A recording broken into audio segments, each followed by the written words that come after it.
Dear students, welcome to EPG Pathshala.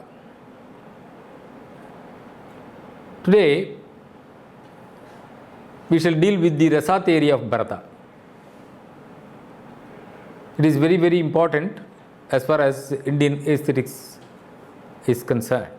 In this module, we will try to know what is Rasa first. Then what is the Rasa Sutra of Bharata? It is very famous and based on which so many authors have been giving their commentaries.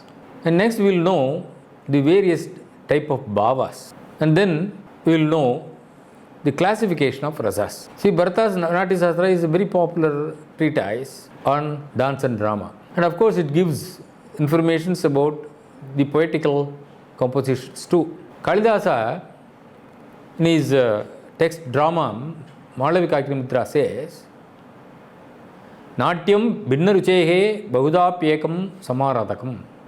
What does it mean? See, Natya here now refers not only to dance, that which is depicted on the stage, be it a drama or dance or any puppet show or anything for that matter. So it is more attractive to any person, any audience, because Bhinna Ruchihi Lokaha. People are of different tastes. For them, this Natya happened to be giving everything to them when on the stage. Bhagavadapyekam Samaradakam, he said. He attributes some spirituality also for the depiction. The word Aradhana is always attributed to the spiritual deities. But he says it is the Aradhana on the stage released by all the people of different tastes. Because if you read a poetry, only the person who is enlightened to read or person with knowledge alone can appreciate poetry. But even an ordinary person, when he sees something beautiful on the stage, even though he doesn't have proper background for appreciating the beauty or the aesthetics, he can easily, seeing the depiction on the stage, appreciate the beauty of any creation. Therefore, Natya Rasa gains importance, and also the way in which he dealt with is attracted by the poeticians, we shall say. Bharata, who is also attached to a word Muni also, he is always called Bharata Muni. Bharata devotes the 6th chapter of his classical work, Natya Rasa, to an in-depth analysis of the concept of Rasa. It is in this chapter, that is in the 6th chapter, that we find the famous Rasa Sutra. Sutra generally is defined Alpaksharam, Asandigdam, Saravat, Vishwatomukam, Astobam, Anavadyamcha, Sutram, Sutravido Viduhu is the different definition of a sutra. Sutra is an aphorism. Alpaksharam, it should contain only limited letters. Asandigdam, we should not give any doubt. There should not be any ambiguity. So, Alpaksharam, Asandigdam, Saravate, it should give the essence. Vishwatomukam, it should spread to all genres of literature or anything. So, it should be elaborative and applicable to various functions. Astobam Anavadyamcha, see, there should not be any defect in that. It should not be criticized by others. So, if that is the case, if a sentence is pronounced like that, it becomes a sutra, very short, pithy, aphoristic sentence. So, Bharata gives an aphorism that is called Bharata's Rasa Sutra. Aphorism on Rasa. What is Rasa? He has given it in a very short sentence, just like Panini, a sutra he has given. The awareness of the emotions has to be elicited in the minds of the spectator for them to relish it. So before understanding what is rasa, we should know what is bhava. See, the Rasa Sutras summarizes the factors in art construction that leads to relishing of the rasa. Bharata very emphatically states in Rasadhyaya of Natya Shastra. So that is the Rasadhyaya is the 6th chapter because it deals with rasa. He says, Nahi rasadrite kachid artaha pravartate. Very important sentence it is. Nahi rasadrite kachid artaha pravartate. The meaning is, no meaningful idea is conveyed if the rasa is not evoked. Because it won't go into the mind of the pupil. So it should go deep into the mind. Therefore, he says, the rasa should be there in order to attract the heart of pupil. So without it, there will be no meaning at all. That is this idea. Every dramatic presentation is aimed at evoking in the minds of the audience a particular kind of aesthetic experience, which is described as rasa. The concept of rasa is the most important and significant contribution of the Indian mind to aesthetics. The study of aesthetics deals with the realization of beauty in art, its relish or enjoyment, and the awareness of joy that accompanies an experience of beauty. Rasa has no equivalent in word or concept in any other language. The closest explanation can be aesthetic relish. Panini mentions Natasutras of Shilalin and Krishaswa prior to Bharata's Natya Shastra. Of course, Bharata's Natya Shastra is popular, known to us, but the mention by Panini regarding the Natasutra of Shilalin Krishaswa is only available as reference, but yet Panini has made us to know that the principles of Natya Shastra existed already, but we are given to understand that Bharata Muni, the person who popularized this system of rasa, he says that Natya is the imitation of life, lokanukriti. What is staged is only the reflection of what is happening around in the day-to-day life. So it is only the depiction. That's why he says lokanukriti, what is happening in the world that is being imitated on the stage. In the lokanukriti, in the imitation, various human emotions have to be dramatically glorified. Bhavanu kirtanam. Because in day-to-day life, we have got a lot of emotions clashing with each other, because each one is different, each mind is different, and emotions also happen to be different. And based on the situations, the emotions arise, and those emotions are to be depicted means then it is a difficult job. So based on a particular story, a person can bring out different types of emotions, and such depiction of emotions can be dramatically expressed through dance. So such things are called bhavanu kirtanam, so that the spectator is able to flavor the portrayed pleasure and pain also, because lokasya sukha dukkha, according to Bharata. What is depicted? The depiction happens to be the happiness of the world as well as the dukkha, or the sorrows of the world also on the stage. This rasa experience will entertain and enlighten the spectator, who becomes the rasika. So one who is enjoying the rasa is called rasika. So the same, at this context I would like to say, the same rasika, when he could be of similar thinking to a poet or a dramatist, he is called Sahridaya. So he is having the heart very much like the poet. So this term Sahridaya is given by Anandavardhana in his Dunya Loka. So in an ordinary sense, it is a rasika. If he happens to be somewhat the person who knows the nuances of poetics and enjoys, or whether he is a critic, then he is called as a Sahridaya. Now we will know what is rasa. The word rasa is derived from the root rasaha, meaning generally rasa means juice, a sap, and then rasana, ras, refers to taste, flavor or relish. The extract of a fruit is referred to as a rasa, which itself is the essence of it, the ultimate flavor of it. So rasa means something which is just like the fragrance of the flower. You cannot see, but at the same time you can enjoy that. So based on that, Bharata has written a sutra, Rasa Sutra. Bharata succinctly encapsulates the theory of rasa in his most famous formula, Vibhava, Anubhava, vyabhichari samyogat rasa nishpattihi. How does a rasa is evoked? He says, Vibhava, Anubhava, vyabhichari samyogat rasa nishpattihi. Vibhava means Vishesha Bhavaha, Vibhavaha.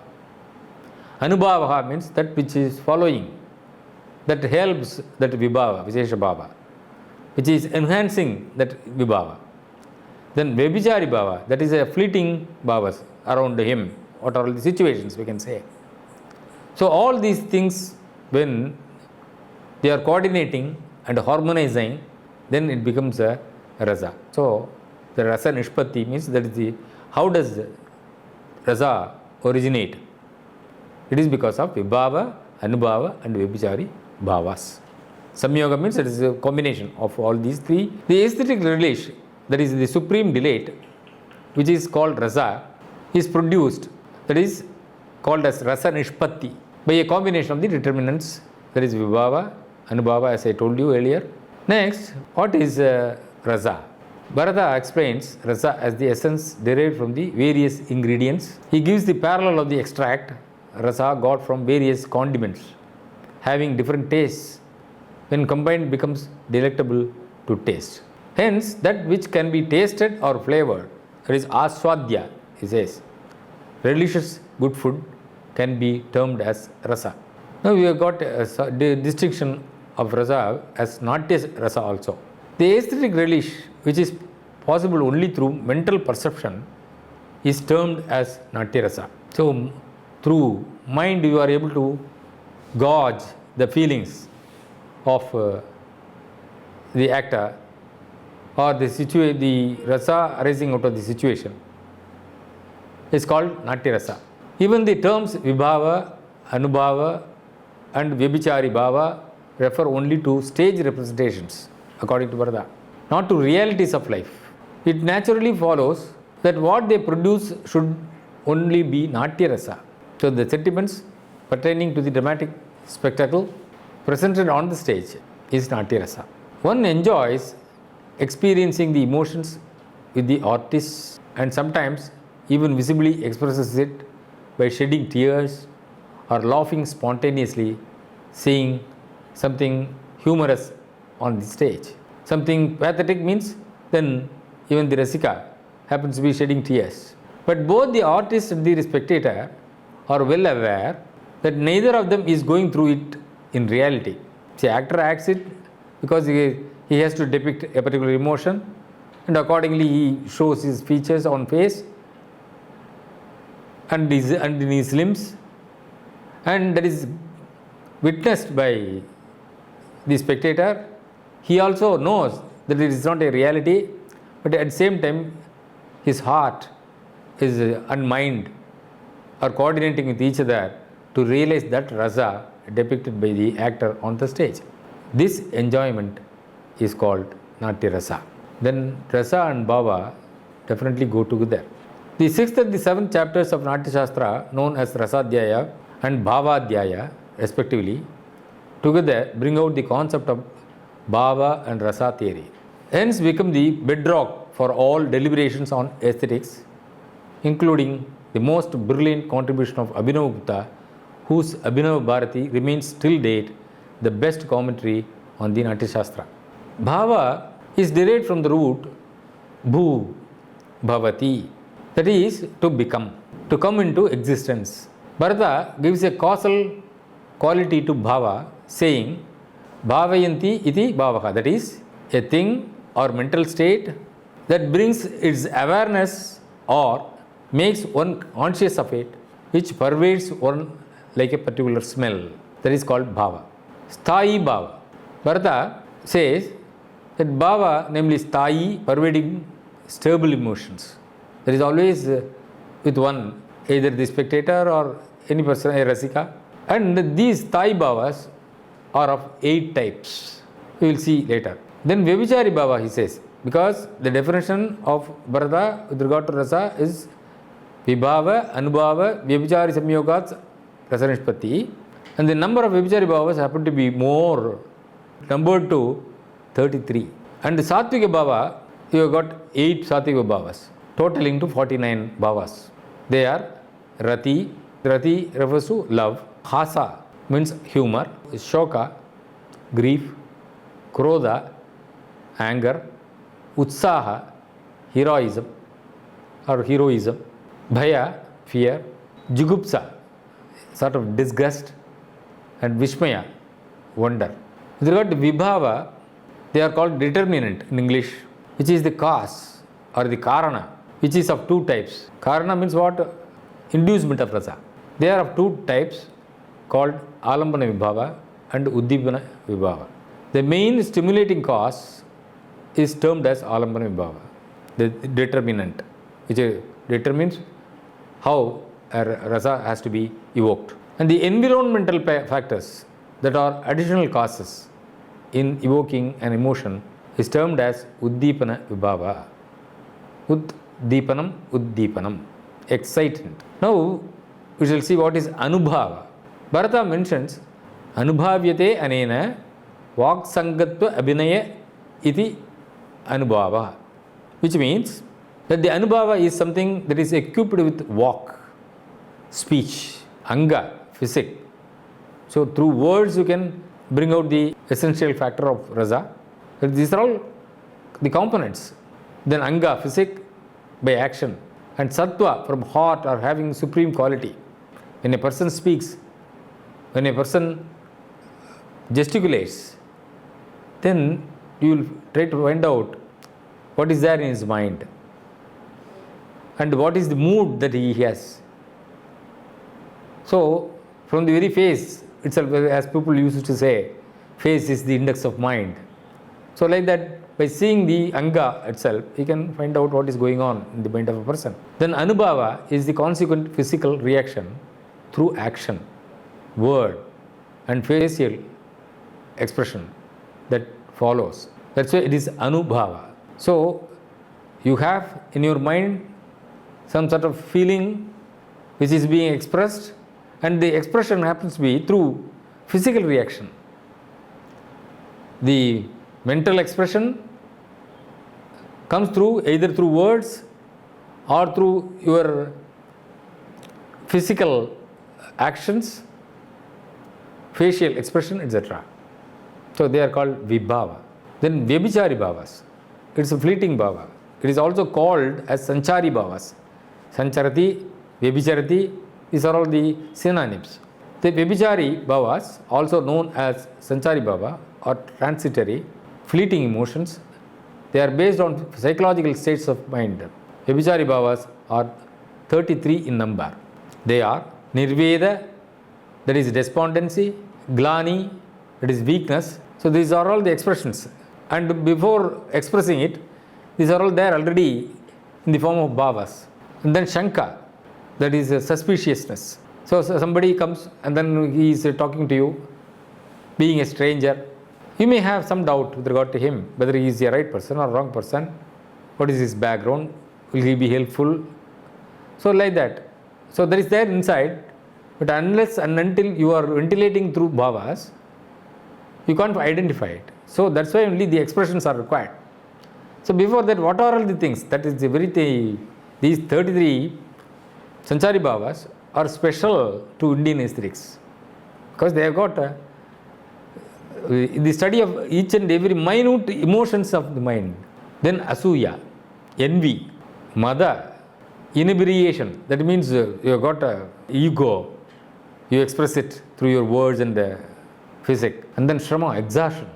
Then Alasya, lethargy. Dainya, depression. Chinta, that is anxiety. Moha, that is delusion. Smriti, recollection.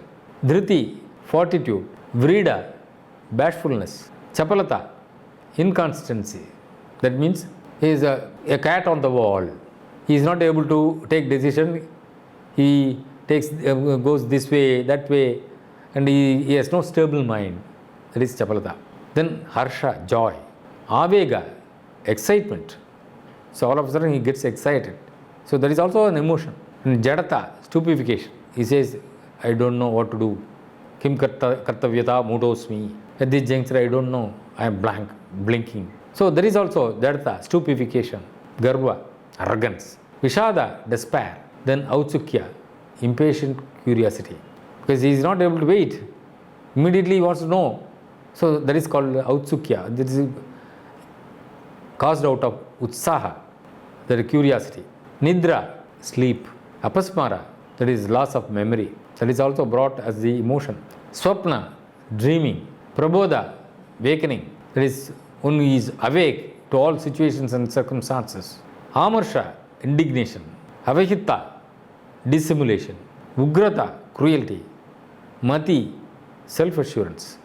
Yes, I am. It is a sort of strong confidence. Vyadi, sickness. Unmada, madness. Then Marana, death. Trasa, fright. And Vitarka, deliberation. So, thus we have got 33 vyabhichari bhavas. However, of the vyabhichari bhavas, which are mentioned in the Shastra, many do not seem to be emotions. Because 33 has been noted as vyabhichari bhavas. Bhava means we have already understood as emotions. But here in this list of 33, that is some of them do not seem to be emotions. Namely, Shrama, exhaustion. Will it be considered as an emotion? Some way there is a doubt. And with regard to Smriti also, it is only recollection.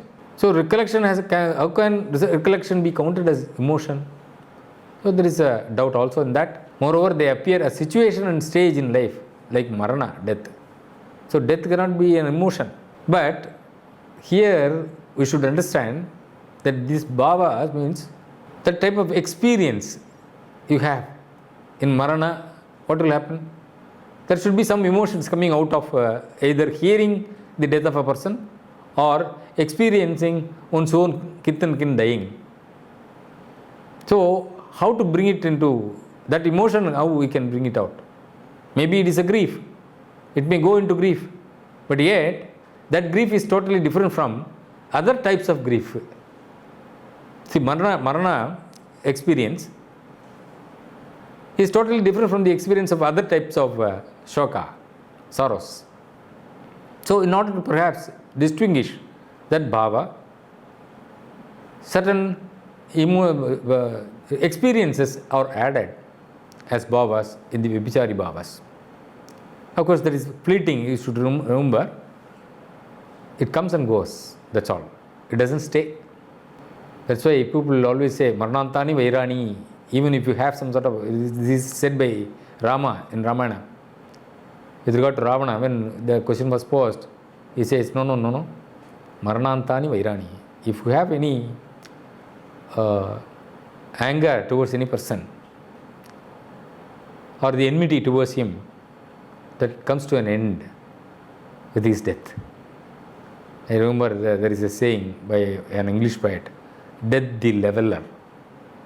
So it levels everything, that's all. More than that, what is the use of just having some sort of anger towards a person already dead? So such things perhaps Bharata recollected in his mind, and then he said that it can be brought under vyabhichari bhavas. Then Satvika Bhaava. What is Satvika Bhaava? The Satvika Bhavas are 8 in number. They have given the numbers also.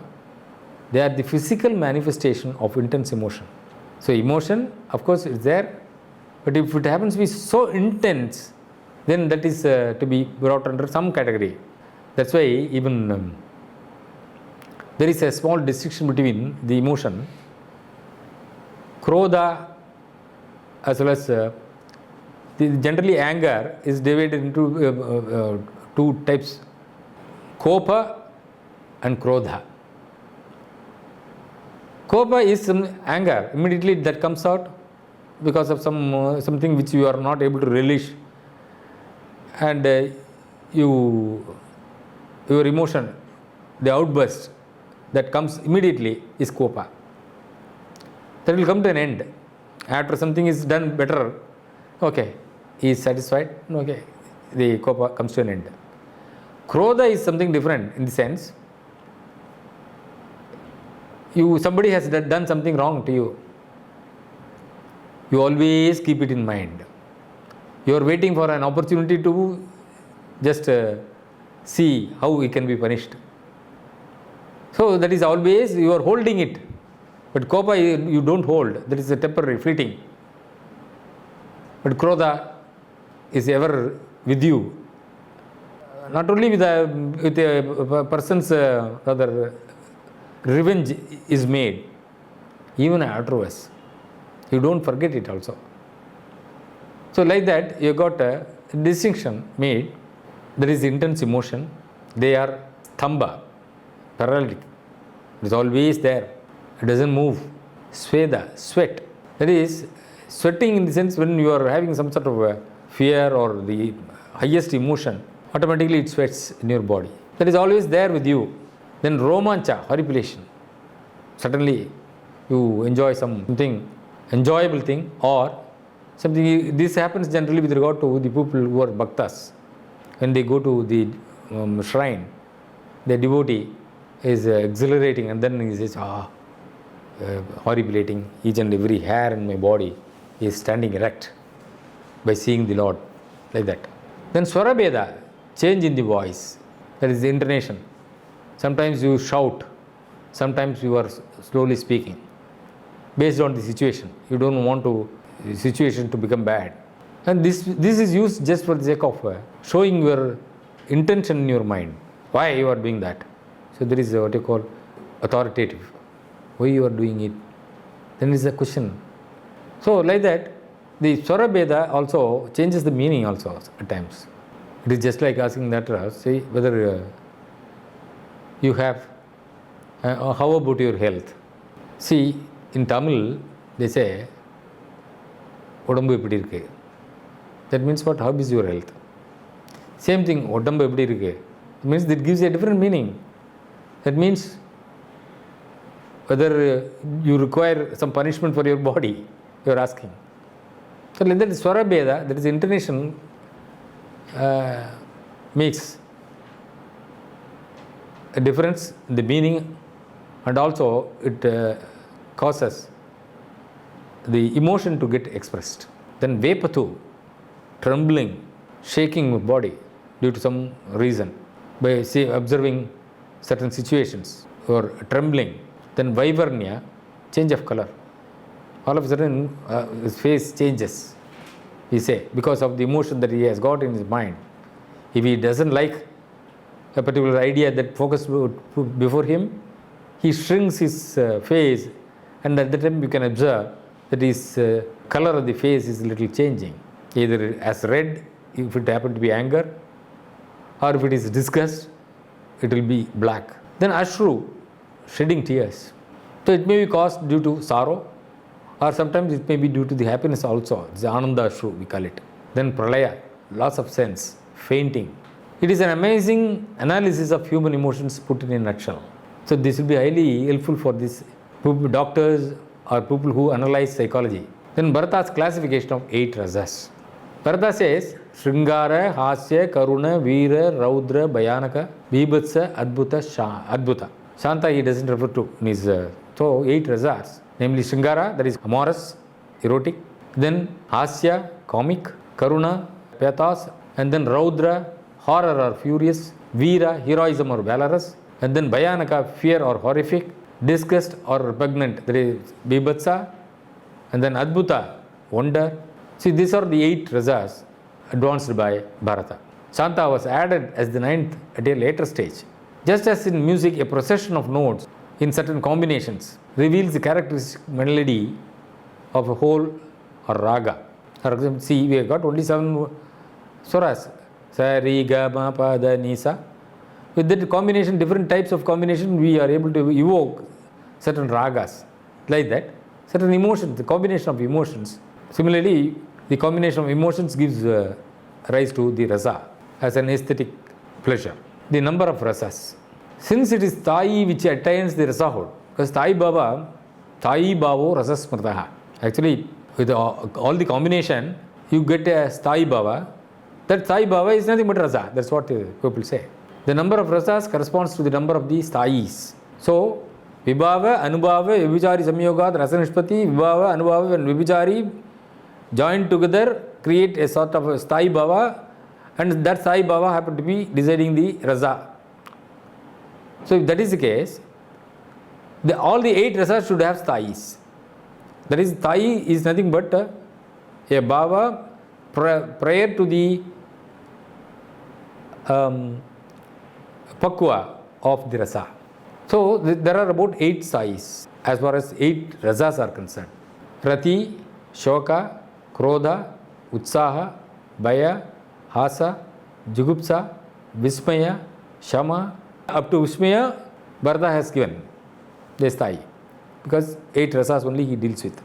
Later on, the 9th rasa happened to be Shantha Rasa. Generally, there is a question whether Shantha Rasa could be depicted on the stage, because it is a meditation. It is very much like what you call the samadhi, the experience in samadhi state. How can it be depicted, and how can the spectator or the reader relish such a rasa? There is a question. So it is there is arguments with regard to the Shantha Rasa, whether it should be admitted as a rasa or not. But yet, later on, they are attributing certain Sthaayi Bhavas for that, and other Bhavas also. It was accepted as a 9th rasa. And then another rasa was also attributed, or rather accepted, as Bhakti Rasa. And we have been talking about Rasa Gangadhara, who admits Bhakti is also a rasa, and he gives the Bhavas for that also in his texts. And then one more rasa added, because these are all only shades of love. In the sense, when a love is directed towards the wife, then it becomes real Shringara and this, or is a heroine, for example. When it is directed towards the father or parents, then it is Pitru Bhakti. When it is directed towards God, it is Bhakti, that is Deva Bhakti. When it is directed towards the children, it becomes Vatsalya. So, it takes the different shades, and the Vatsalya also has been separately accepted as a rasa, thus totaling to 11 rasas. But primarily, only 8 rasas noted by Bharata, and one more rasa added, and popularly people have started calling Navarasas and all.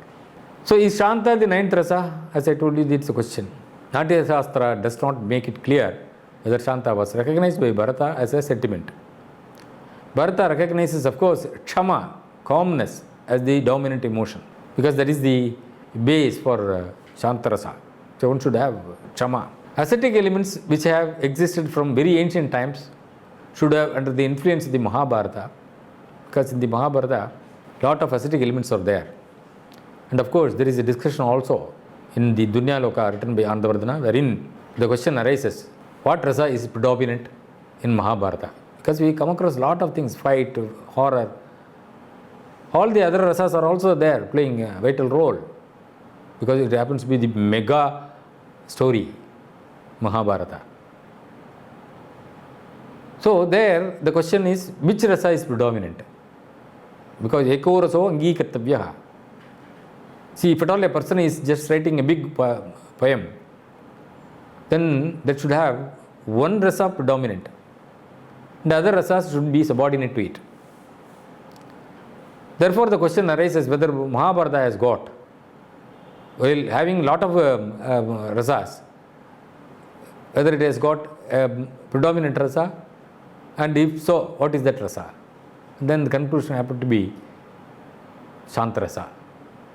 So, Shantha has been recognized later on. The claim of Shantha to be treated as a sentiment cannot be denied on the ground that it has a limited appeal. People have said that Shantha Rasa, nobody will like it, and they won't experience it also. Everybody does not experience Shantha.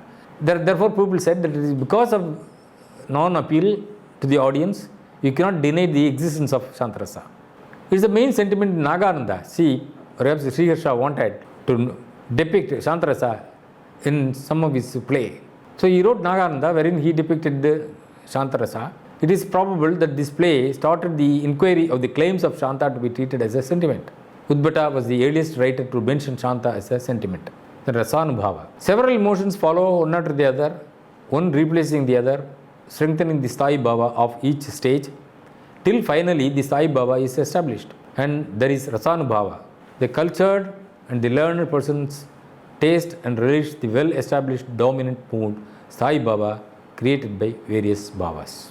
Then Rasa Utpatti. Bharata says that Bhava and Rasa are mutually dependent. The performer or producer, be it an actor, dancer, singer, instrumentalist or stage craftsman, should be conscious of the Sthaayi Bhava and the Rasa, and they are striving to establish it. This will help them realize their Siddhi. Siddhi, referred to by Bharata, is denoting the experience of Rasa through Rasotpatti, by just creating Rasa. Thus, a simple aphorism of Bharata's Natya Shastra, as I told you,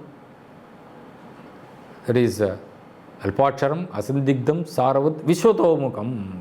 So it expands it to various